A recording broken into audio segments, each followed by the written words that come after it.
वज़ीर आज़म मोदी जो है वो पंजाब जा रहे थे। पंजाब में फिरोजपुर उनका एक रोड है, उस पे कहीं से उन्होंने आगे जाना था। पंजाब मशरक़ी पंजाब में हुकूमत जो है कांग्रेस की है। हम्म। वहां पर उनकी गाड़ी फंस गई, और गाड़ी फंस गई और आगे मुजाहरा हो रहा था। और मुजाहरा हो रहा था, मुजाहिरीन बैठे हुए थे, और वो किसान और मुजाहरे, तो वो 20 मिनट तक गाड़ी फंसी रही, उसके बाद वापस हुए। अब उसके बाद जनाब हंगामा, ये उसकी आज कुछ तहकीकात वगैरह शुरू हो गई हैं कि वहाँ पे ये कोई वज़ीर आज़म मोदी को कोई मारने की साजिश थी, कोई सिक्योरिटी ब्रीच हुई हम्म। थी, कोई क्या हुआ था, कुछ सर पैर समझ नहीं आ रहा। नमस्कार दोस्तों, स्वागत है आप सभी का। दोस्तों, जैसा कि आप सभी जानते हैं कि प्राइम मिनिस्टर मोदी जो हैं वो 15-20 मिनट के लिए स्टक हो गए थे फिरोजपुर फ्लाईओवर के, जो हुसैनी वाला जाने वाला रास्ता था वहाँ पे। और उसके ऊपर हमारे जो मीडिया है उसके अंदर तो बहुत सारी बातें हो ही रही हैं, साथ ही साथ जो हमारे पड़ोस का मीडिया है वो भी इस बात को डिस्कस कर रहा है। और बहुत सारे जियो पॉलिटिकल इश्यूज जो हैं रीजन के, उन सारी बातों का डिस्कशन भी चल रहा है। तो आज का हमारा वीडियो जो है वो इसी टॉपिक पे रहने वाला है।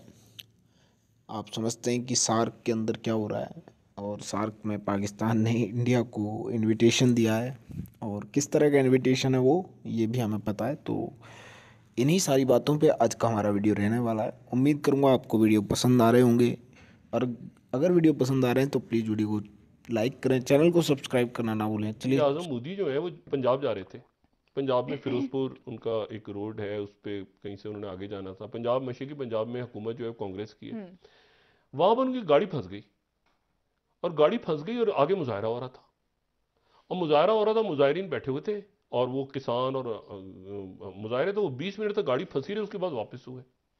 अब उसके बाद जनाब हंगामा, ये उसकी आज कुछ तहकीकात वगैरह शुरू हो गई हैं कि वहाँ पे ये कोई वज़ीर आज़म मोदी को कोई मारने की साजिश थी, कोई सिक्योरिटी ब्रीच हुई हम्म। थी, कोई क्या हुआ था, कुछ सर पैर समझ नहीं आ रहा। वो कांग्रेस वाले कुछ और वजाहतें कर रहे हैं। वो कह रहे हैं कि जी ये जो है ये हमें पहले बताया ही नहीं था, इन्होंने बाय रोड आ रहे हैं।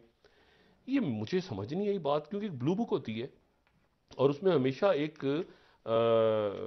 कॉन्टीजेंसी प्लान हमेशा होता है कि अगर वज़ीर आज़म ने फ्लाई करना है हेलीकॉप्टर में, हेलीकॉप्टर मौसम ख़राब हो जाए तो रोड को भी क्लियर रखना है, हम्म। नीचे अचानक लैंडिंग करनी पड़ जाए। मतलब ये कुछ अजीब सी बात है।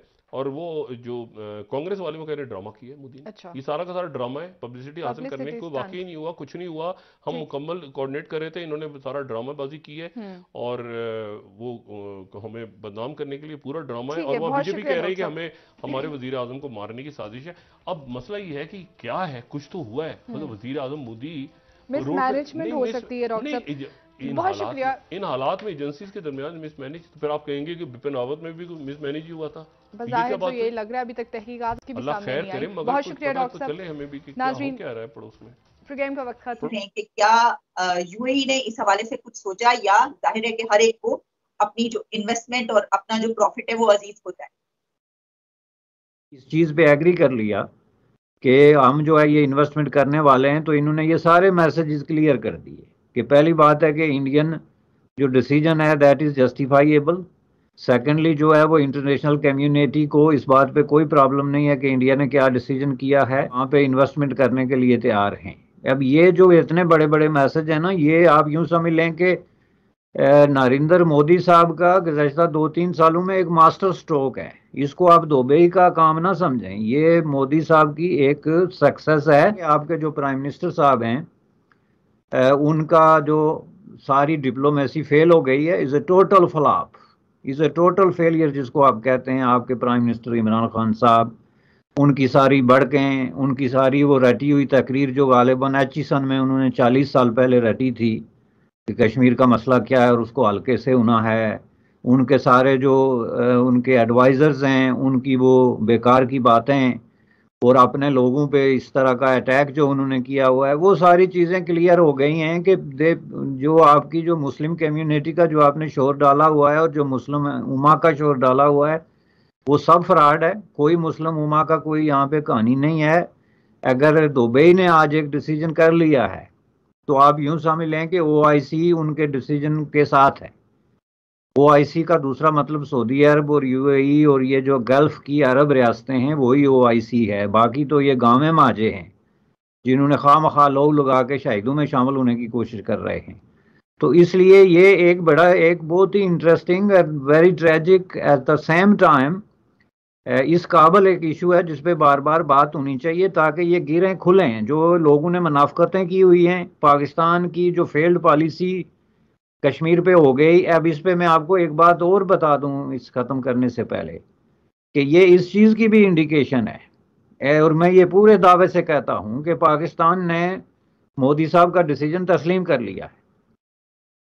चूंकि अगर मोदी साहब का डिसीजन पाकिस्तान तस्लीम ना करता, जो 2019 का अगस्त का डिसीजन है, तो ये जो यूएई ने डिसीजन किया इस पे आज पाकिस्तान में सारी जो है प्राइम मिनिस्टर से लेके तो आपके ये जो वजीर खारजा से लेके ये सारे लोग जो बात बात पे बयान देते हैं अपने लोगों के खिलाफ, उन्होंने तो आज प्रेस सर पे उठाया होता। एक लफ्ज किसी के मुंह से आपने नहीं सुना है। और this is not a 2 days news, ये तो कई दिनों से ये जो है इस पे बात हो रही है, डेलीगेशंस का एक्सचेंज हो रहा है, मेमोरेंडम ऑफ अंडरस्टैंडिंग साइन हो रहे हैं दुबई में।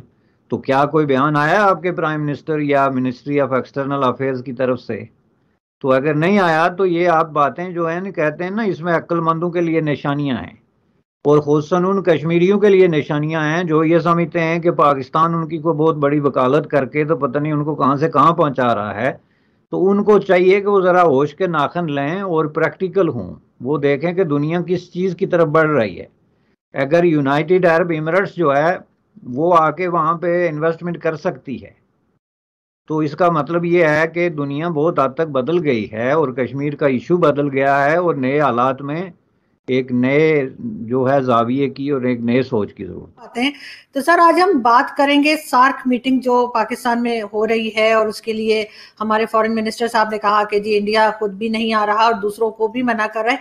अगर if I am not wrong sir, 2016 में भी इस तरह की एक बात हुई थी कि सार्क कॉन्फ्रेंस चल रही थी और उसमें इंडिया ने आने से ना सिर्फ खुद रुके थे, उड़ी का उन दिनों कुछ अटैक वगैरह का चला था शायद, उस पर बात करने की वजह से, और साथ ही दूसरी जो कंट्रीज है उनको भी ये कहा गया कि भारत ने रोका है। अभी फिर हमारी तरफ से यही बात की गई, हमारे फॉरेन मिनिस्टर ने फिर यही बात की है कि इंडिया खुद भी नहीं आ रहा और दूसरों को भी मना कर रहा है।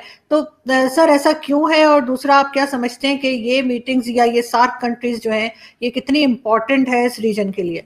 2016 में आपको याद होगा, 2014 में भी वो वहां पर काठमांडू में भी सार्क समिट का वो हुआ था, आयोजन हुआ था काठमांडू नवंबर में 2014 में, उसमें हुआ था।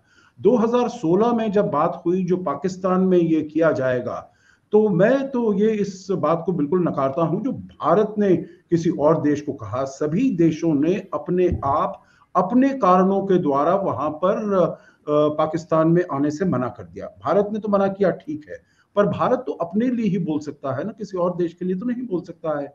और ना ही किसी और देश पर, आपको मालूम है, हम इतना दबाव डालें या इनके ऊपर प्रभावित करें, ऐसी भी बात नहीं है। हमने तो ये कहा जो वहां पर आतंकवाद का माहौल है, टेररिज्म का माहौल है, तो इसीलिए हम इसमें नहीं आएंगे।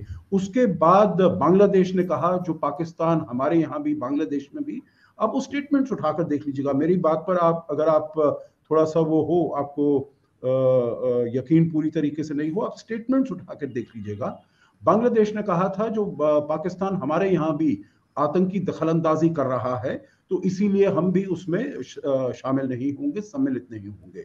उसके बाद अफगानिस्तान ने भी यही कहा। आपको तो पता है जो उनकी तरफ से, अफगानिस्तान की तरफ से हमेशा यही आरोप लगा है, और मेरे विचार से मैं तो समझता हूँ ठीक आरोप है, जो पाकिस्तान वहां पर आतंकी हमले करवाता रहा, तालिबान वहां पर पाकिस्तान में ही था, तो उसने भी मना कर दिया। उसके बाद श्रीलंका और भूटान ने भी मना कर दिया, तो इसीलिए वो वहां पर सम्मेलन नहीं हुआ। देखिए एक बात है, अगर माहौल को ठीक करना है आरजू, तो पाकिस्तान को आतंकवाद का दामन छोड़ना पड़ेगा। आतंकवाद को अगर आप छोड़ दीजिएगा तो बहुत मसले हल हो जाएंगे। जैसे मैंने आपके पहले भी प्रोग्राम्स में कहा है, जो भारत और पाकिस्तान के संबंध अच्छे हो जाएंगे, और सार्क का सम्मेलन, शिखर सम्मेलन करने में, समिट करने में कोई दिक्कत नहीं होगी।